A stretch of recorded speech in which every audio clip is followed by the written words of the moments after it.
Techno அவங்களோட போவா சீரீஸில் போவா ஸ்லிம் அப்படிங்கிற புது 5G ஸ்மார்ட் ஃபோன் இப்போ அஃபிஷியலாக இந்தியாவில் லான்ச் பண்ணியிருக்கிறாங்க.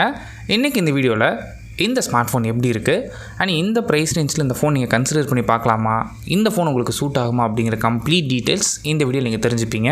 ஃபர்ஸ்ட் நம்ம பார்க்குறது டிசைன் பொறுத்த வரைக்கும் ரொம்ப சிம்பிளாக மெயின்டைன் பண்ணியிருக்கிறாங்க. அண்ட் இதோட ஹைலைட்டே இதோட டிசைன் தான்.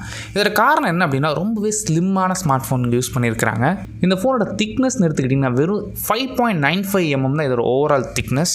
ரொம்ப நாள் ஆச்சு இவ்வளோ தின்னான ஒரு ஸ்மார்ட் ஃபோன் லான்ச் ஆகி. வெறும் தின்னான ஸ்மார்ட் ஃபோன் மட்டும் கேட்டிங்கன்னா கிடையாது. இதோட வெயிட்டும் பார்த்திங்கன்னா வெறும் 156 grams அண்ட் ஸ்பெசிஃபிகேஷனும் அதுக்கேற்ற மாதிரி கொடுத்துருக்காங்க.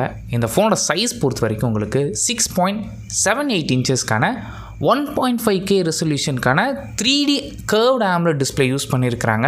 ரொம்ப ஸ்லிம்மான ஸ்மார்ட் ஃபோன் அண்ட் கூடவே இந்த கர்வ்டு எட்ஜஸ் கொடுக்கும்போது உங்களுக்கு ஃபோன் இன்னுமே ஸ்லீக்காக தெரியும்.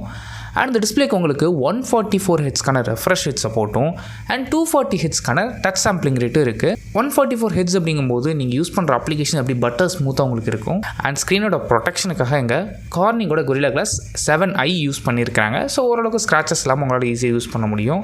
அண்ட் அது மட்டும் தான் கேட்டிங்கன்னா கிடையாது. இந்த டிஸ்பிளே உங்களுக்கு 4500 nits வரைக்கும் பீக் பிரைட்னஸ் போகும் HDR மோடில். ஸோ ஓவராலாக பார்த்தா ஒரு நல்ல டிஸ்பிளே, ஸ்லிம்மான ஸ்மார்ட் ஃபோனாக இருக்குது. இந்த டிசைன் அண்ட் டிஸ்பிளே பற்றி நீங்கள் என்ன நினைக்கிறீங்க அப்படிங்கிறத கீழே கமெண்ட் பண்ணுங்கள். அண்ட் ப்ராசஸர்னு எடுத்துக்கிட்டிங்கன்னா இந்த ஃபோனில் MediaTek Dimensity 6400 SoC யூஸ் பண்ணியிருக்கிறாங்க. மேபி இந்த SoC மட்டும் மாற்றிருந்தால் இன்னுமே ஒரு சூப்பர் ஃபோன்னு சொல்லியிருக்கலாம். இப்போதைக்கு இந்த ஃபோன் எடுத்துக்கிட்டிங்கன்னா உங்களுக்கு பேசிக் யூசேஜுக்கு தாராளமாக அந்த ப்ராசஸர் யூஸ் பண்ணலாம். அண்ட் கூடவே எப்போவாச்சும் கேஷுவலாக கேம் ப்ளே பண்ணிங்கன்னா இந்த ப்ராசஸர் போதுமானது தான். சப்போர்ட் பண்ணுறதுக்கு ஒரே வேரியன்ட் தான். 8GB RAM 128GB UFS 2.2 storage கொடுத்துருக்குறாங்க. நெக்ஸ்ட் கேமராஸ் பொறுத்த வரைக்கும் இங்கே டியூவல் கேமரா செட்டப், 50 மெகாபிக்சலுக்கான ப்ரைமரி ஷூட்டர், செகண்டரி சென்சார் தேவையில்ல சென்சார் தான். அண்ட் ஃப்ரண்ட் ஃபேஸிங் கேமராலையும் உங்களுக்கு 13 மெகாபிக்சலுக்கான ஃப்ரண்ட் ஃபேஸிங் கேமரா ஆப்ஷன் இருக்குது. நெக்ஸ்ட் சாஃப்ட்வேர் பொறுத்த வரைக்கும் இந்த ஃபோன் Android 15 ரன் ஆகுது. இதுக்கு மேலே டெக்னோட ஓன் UAயான HiOS வெர்ஷன் 15 அப்ளை பண்ணியிருக்கிறாங்க.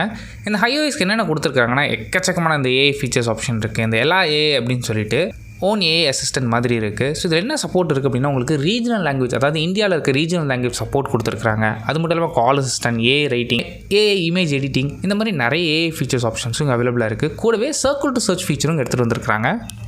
நெக்ஸ்ட் இந்த ஃபோனை பவர் பண்ணுறதுக்கான பேட்டரி பொறுத்த வரைக்கும் இங்கே 5160 mAhக்கான பேட்டரி கெப்பாசிட்டி சப்போர்ட் பண்ணுறதுக்கு உங்களுக்கு 45 wattsக்கான வயர்டு ஃபாஸ்ட் சார்ஜிங் சப்போர்ட் கொடுத்துருக்காங்க. டெக்னோங்க என்ன கிளைம் பண்ணுறாங்கன்னா 0 to 100 வெறும் 55 minutes உங்களால் சார்ஜ் பண்ணிக்க முடியும்னு சொல்கிறாங்க. அது மட்டும் இல்லாமல் 25 minutes உங்களால் 50% சார்ஜ் பண்ண முடியும்னு சொல்கிறாங்க. ரொம்ப ஸ்லிம்மான ஸ்மார்ட் ஃபோன் ப்ளஸ் 5000 mAh கொடுக்குறது பெரிய அட்வான்டேஜ். அடிஷ்னலாக இந்த ஃபோனுக்கு 5G சப்போர்ட்டும் இருக்குது. அண்ட் கூடவே இங்கே IP64க்கான டஸ்ட் அண்ட் ஸ்பிளாஷ் ரெசிஸ்டன்ஸ் சப்போர்ட்டும் கொடுத்துருக்காங்க. அண்ட் ப்ரைஸிங் எடுத்துக்கிட்டிங்கன்னா முன்னாடியே சொன்ன மாதிரி ஒரே வேரியண்ட்லாம் லான்ச் பண்ணியிருக்காங்க. 19,999 லான்ச் பண்ணியிருக்காங்க. இந்த ஃபோன் உங்களுக்கு பிளாக், ப்ளூ அண்ட் ஒயிட் கலரில் அவைலபிளாக இருக்குது.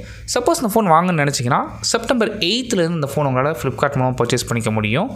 அண்ட் இந்த ப்ரைஸ் ரேஞ்ச் இந்த ஃபோன் வாங்கலாமான்னு கேட்டிங்கன்னா உங்களுக்கு ஸ்லிம்மாக ஸ்மார்ட் ஃபோன் வேணும், நல்ல ப்ரீமியமான டிஸ்பிளே வேணும்னு நினச்சிங்கன்னா மேபி இந்த ஃபோன் கன்சிடர் பண்ணி பார்க்கலாம். பட் அதுக்கு உங்கள் பர்ஃபார்மன்ஸ் நீங்கள் காம்ப்ரமைஸ் பண்ணுற மாதிரி இருக்கும். அது ஓகேனா தாராளமாக இந்த ஃபோன் வாங்கலாம்.